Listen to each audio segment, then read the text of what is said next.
how's it going? It's Jamie, the crafty DIY guy. I am back and I have got a DIY for you today that's going to be pretty unique and different. I am actually participating in a mystery box challenge with all of these cool folks here. And I'm super excited because one, I feel like I'm one of the cool kids now. And two, this is a first time for me doing anything like this. Now, what the mystery box challenge is all about is somebody on this list sent me a box of goodies, and it's $15 worth of goodies. It can be from Michael's, Goodwill, it could be from a thrift store, it could be from Dollar Tree. Anything goes as long as it's $15 worth of items. And two of the items that are in this box are required items for me to do a DIY with. Let's get into this box. Okay, now my partner was the person that sent me this box is Whitney from Whiskey and Wit. And Whitney has sent me $15 worth of goodies. I have not even opened this yet. And I am required to make a DIY or make DIYs with two of the items that are in this box. The rest of it's a free-for-all. I can use my own stash. I can use everything in this box. Or I can just go with I can use my own stash, I can use the box, I can use a combo, but two of the items that are in this box are absolutely required for me to go. So, let's do this. All right, there's a note. All right, and she spelled my name right. Thank you, Whitney. Okay, let's see what she says. Great stationery, by the way. Okay. Jamie, I'm so glad you're creating with us this round. I had a blast packing up your items. Good luck and happy crafting. Love, Whitney. So, thank you, Whitney, I think. Let's see. So, here's the box. You can see those wrapped items. Those are required. So, let's see what she put in this box. Whitney went out and shopped at other places. So, confetti wands from Martha Stewart. I'm not going to open the required ones yet. All right, this is kind of cool. Little cat puzzle. Looks like a little cat puzzle thing. That is fun. Okay. A deer napkin ring, which is actually kind of cute. I think that would be cute on a ring. Looks like a wooden egg. Yep, it's a wooden egg. Thank you for not making that the required one. A round piece of wood. I love that, actually. That will actually go on my coffee table, Whitney. So thank you for that. And I'll do it on my coffee table as is. Looks like a snowflake cookie cutter. All right, there's some required things that I'm skipping past here. Oh, that's really cute. Thank you for not making that required, though, either. It's like a little camper. Can you guys see it? I bet you can barely see it. And that's really cute. I like that a lot, actually. I wonder if I could, I guess I could paint that. It's mine. I can do whatever I want. All right, some of these rugs, which I have, and I love these. I'm making pillows for my bed with these, and they turned out amazing, by the way. And then a chalkboard, which is hilarious because I sent some of that to my person. Oh, that's funny. I went to Dollar Tree real quick this morning, and yeah, I know, another time. And I grabbed the same sign, so that's funny. Thank you, Whitney. All right, and a plunger handle. I'm assuming the plunger is in here. And then let's get to the required. Here's a challenge item I hope won't clog your creativity. And I know what it is because I felt the handle. Oh, it's the plunger. Now, I don't know if this means that I'm required to use this and this together or just this. But, got a plunger. Thanks, Whitney. And then this is required as well because this is wrapped up. I assume anyway. Okay. Looks like some glass jars with some lids. Those are actually really nice. I almost don't want to DIY them. Oh, cute. And they've got some labels on the inside, so that could be fun. All right, so I am required to use the Plunger. Oh, so I'm a little bit of a bonehead. When I was unpacking and putting stuff back, I realized that there was something that I didn't unwrap. That was actually the required challenge, and Whitney put a note on here that says, here's a challenge item I hope you get a kick out of.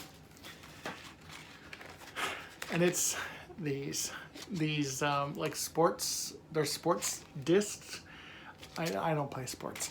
I'm assuming they're like markers or something.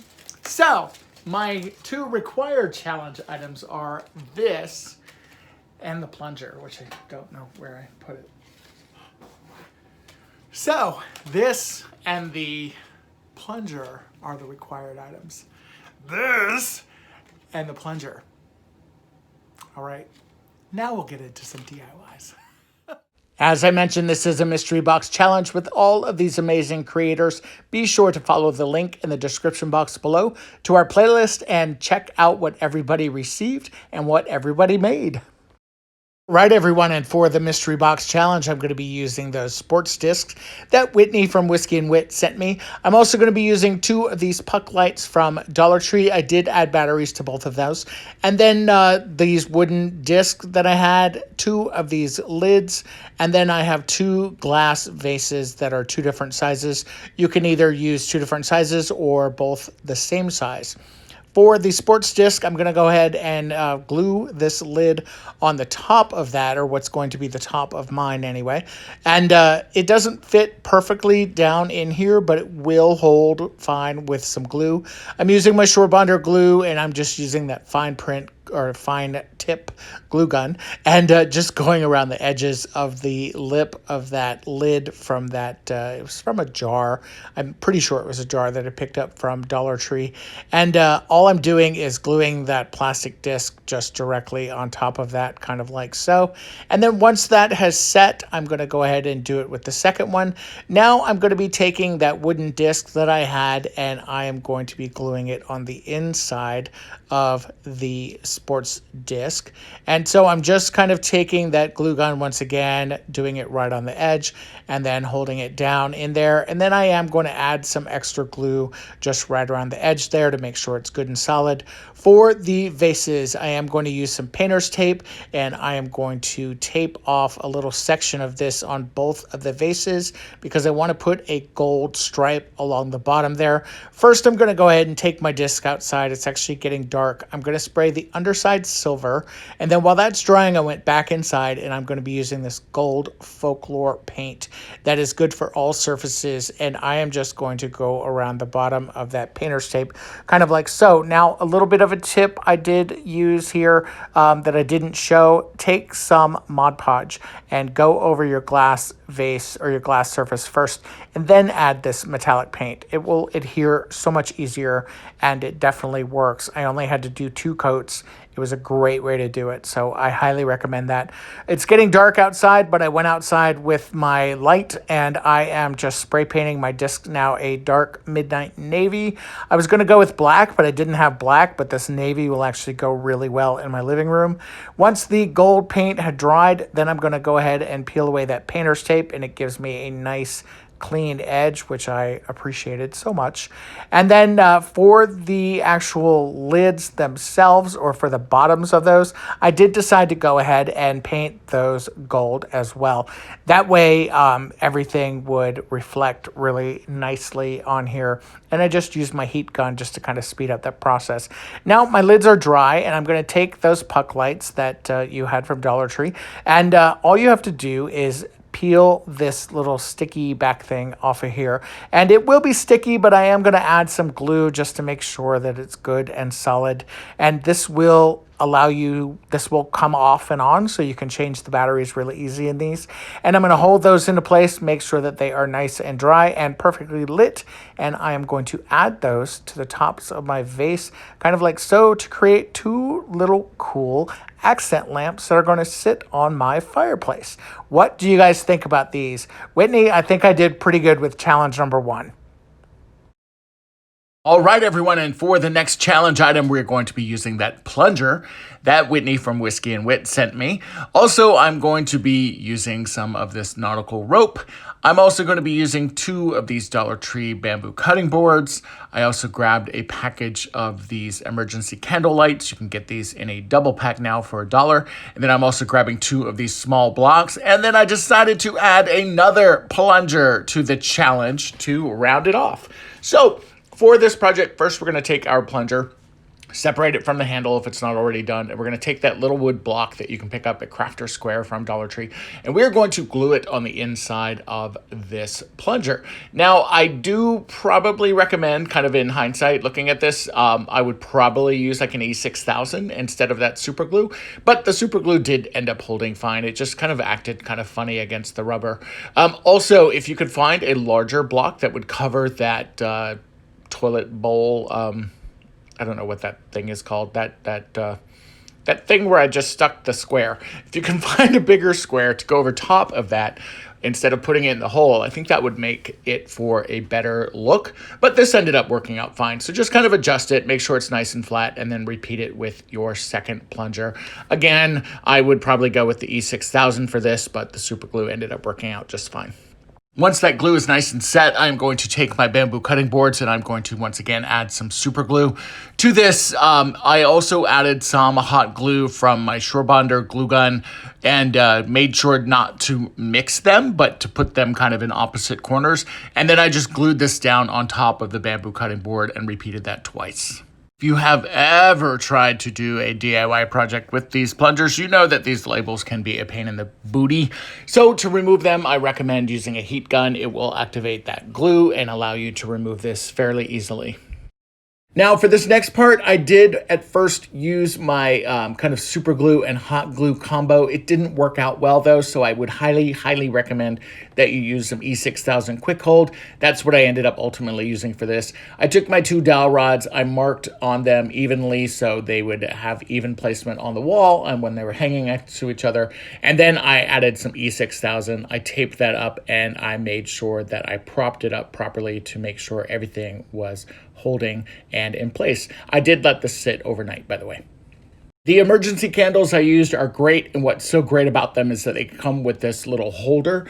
And I'm going to take these and just hot glue these directly to the end of that dowel rod. It works out perfectly fine. It's a good solid hold. I did add a little dab of super glue in the middle there as well, just to make sure that these were good and solid and sturdy. And then I made sure that everything here dried well overnight before taking outside and spray painting it. Prior to spray painting it though, I did give everything a coat of black chalk paint. With that rubber plunger, the glue or the paint rather is just not going to, especially spray paint, is not going to harden very well on this. So adding this little bit of my chalk paint here will give it a surface that it will adhere to. The chalk paint will stick to the plunger with no problems at all. And then the spray paint that I'm going to be using over top of this is going to help harden everything up nicely. And I am going to just go ahead and paint everything black because I am actually using my black spray paint for this. So once I did get a fairly decent coating on this, I took it outside and spray painted it my hammered gold color. I absolutely love this hammered gold color. I think it's perfect for what I'm doing in my living room, and it's going to be a very nice addition and complement to everything that I currently have in the living room. Once everything was good and dry, I took it inside and I'm going to add my rope treatment. Originally, I was going to use the nautical rope, but I instead decided to use this black nylon rope. This nylon rope is kind of hard to get separated here. But once you do that, all you have to do is trim it down and tie it in a knot, and then just start wrapping, adding a little bit of hot glue, and you'll get the perfect trim. I wanted to continue that same trim effect down at the bottom of the sconces. So once again, I'm just taking it, tying it in a knot, adding some hot glue, and then making sure that the trim matches on the other side as well. And now that they are all done, this is what they look like in my living room. I could not be happier with these. I absolutely love them. These will definitely be something that will be in my living room for many, many years. I cannot believe that this was a toilet plunger. All right, everyone, and for this last DIY, I'm going to take a piece of this tile that I have left over from a previous project. Also, I have one of these wooden pencil holders from Crafter Square Dollar Tree. I did go ahead and take some antiquing wax and just did a nice dark coating all the way around this. By the way, these are not mystery box items. This was just something that I had laying around. It's something that I've been wanting to do, and since I'm kind of focused on my living room for this DIY video, I thought I would just go ahead and do this. I was able to pick up that tile from Goodwill. So definitely look at your thrift stores for those types of things. I'm going to take my cloth here and just wipe off any of this excess wax. And then I decided to go ahead and do the inside of this as well. Now, once everything is dry, you can see I have a little bit of a mess here on my Surebonder gluing mat here, and all I'm doing is adding some cleanser to this and literally wiping it off. Look how easy this is. I absolutely love this mat, and there will be a link below for you to get some Surebonder goodies for yourself if you are interested in something like this for your craft room. I'm going to take my heat gun and just make sure that everything is good and dry on this. Even though I wiped off a lot of that excess wax, it just helps to make sure. For my tiles themselves, I think that I'm going to go ahead and have this to where it's just sitting below, so you can see a little bit of that wood trim at the top. And for this one, I am going to go ahead and just trim off some of those raggedy edges that you see there along that tile edge. It's just to help clean it up, and since you are going to see some of that webbing within this, it's just another way to kind of keep everything a little bit cleaner looking. And then for the application, I'm literally just adding some Surebonder glue on a couple rows of those tiles, and then I'm going to take my wooden pencil holder and literally just start rolling that tile on here. It's not going to be a perfect fit, but it's going to almost come together at the end. And if you have this up against a wall or up against a bookshelf or books, you're not even going to notice that really. So just keep adding and rolling and adding and rolling until you've got everything completely covered. And then if you need to, feel free to go ahead and add in some extra glue here and there between some of the tiles. I had to do that at the top of mine where the glue just didn't go all the way to the top there. And as you will see, I've got the perfect little candle holder. I added this silver votive that I had from Dollar Tree and just popped it right down in the middle. I love the way this looks. It looks fantastic on my coffee table, and it is the perfect addition to my living room. Hey everyone, thank you so much for watching. I hope you enjoyed this video. If you did, please give me a thumbs up and subscribe to my channel. Thank you.